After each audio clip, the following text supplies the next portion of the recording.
Greetings. Hello, rock and rollers. It is Ro, I don't know that I would call me your fearless leader, but it's me. It's Pride. I hope everybody is doing well and happy that it's June. It's been a pretty wild 2021. I know we're all doing better. Hopefully, I know it's been a struggle for lots of folks, but this Pride is very special to lots of folks. And tonight, I would like to read to you an excerpt from my story, The House Must Fall, which was featured in Haunts and Hellions, a new gothic romance anthology from horroraddicts.net. So thanks for joining me, and I'm going to read an excerpt from the beginning of the story. This is sort of my homage to Edgar Allan Poe's The House of Usher. Here we go. The year is 1875. We are at Mercer Manor, Millbrae, California. The moment I stepped onto the grounds of Mercer Manor, I knew one thing for certain. I would leave the place undone. Such thoughts rarely plagued my consciousness. I'd always been a happy-go-lucky fellow, not one for superstition or worry. Mercer Manor filled me with dread, but I was on a mission. Montgomery Mercer, the person I loved most in the world, hadn't returned to the University of California at Berkeley after the holiday break. It was now March, and I was determined to discover what had happened to him.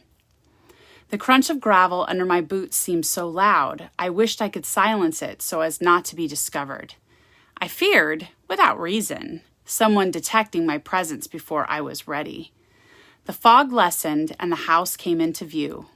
Calling it a house, however, felt like an understatement. The manor was an entity, a dark, looming feat of architecture that jutted out of a plateau in the hillside and stood majestically overlooking San Francisco Bay.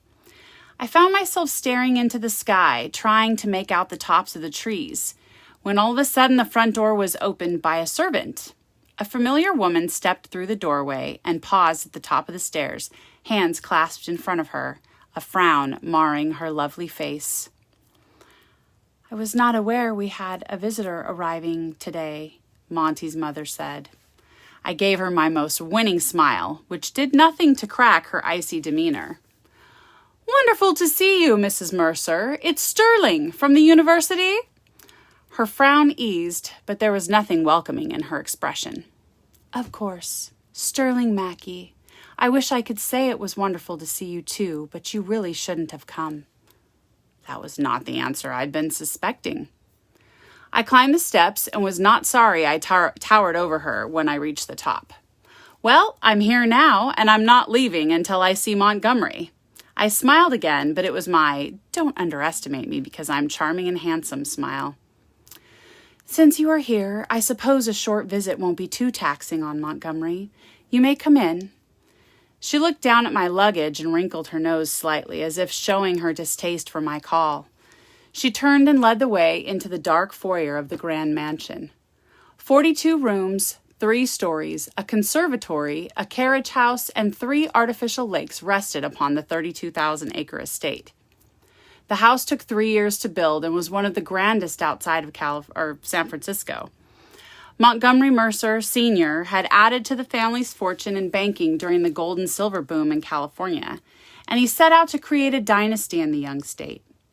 Monty Jr. was being groomed to take his place, much to his chagrin. We avoided talking about our futures much, other than agreeing that whatever paths lay before us, we would be in the same place. For some reason, Monty's path had stopped abruptly, and I was determined to get him back on course. "Thank you. I've written many letters. Surely Monty knew I would come to see him if he didn't respond." The large doors fitted with colorful stained glass closed loudly behind me, making me jump. Mrs. Mercer didn't flinch. She turned to face me, and her grave expression chilled me worse than the damp air of the bay. "I'm afraid Montgomery hasn't been up to correspondence. I'll take you to see him so you may say your piece, and then you must leave. I shall have our driver take you back to the ferry station. There are no more ferries departing until Monday, so I shall have to impose upon your hospitality at least until then. I'm sure you won't mind, I said, pouring on the charm. My parents would be very appreciative. They love having Monty around our home and look forward to his next visit. Mrs. Mercer's lips pressed together, and she turned away from me, gazing into the darkened parlor to our right. A fire gave off the only light in the room as the curtains had been drawn. In fact, the whole downstairs was incredibly dark, as though it were already nighttime. Montgomery will not be traveling anymore. That is no longer possible. Follow me. Even though she'd been cold toward me, it was obvious she was troubled. I steeled myself and placed a smile on my face before she opened the door. In my worst nightmares, I could never have imagined what I would find on the other side of that door. So, hopefully that wet your whistle just a little bit, and you will check out Haunts and Hellions, the anthology from horroraddicts.net press. And you can find the paperbacks available on Amazon right now, and the ebooks will be available shortly. Thanks again for joining me, and I hope you all have a wonderful June, and I shall see you soon with all kinds of adventures coming up, including the release of Love Is All, Volume 4, and my story, Love and Pride, in that anthology. I hope everyone's doing well. Mwah!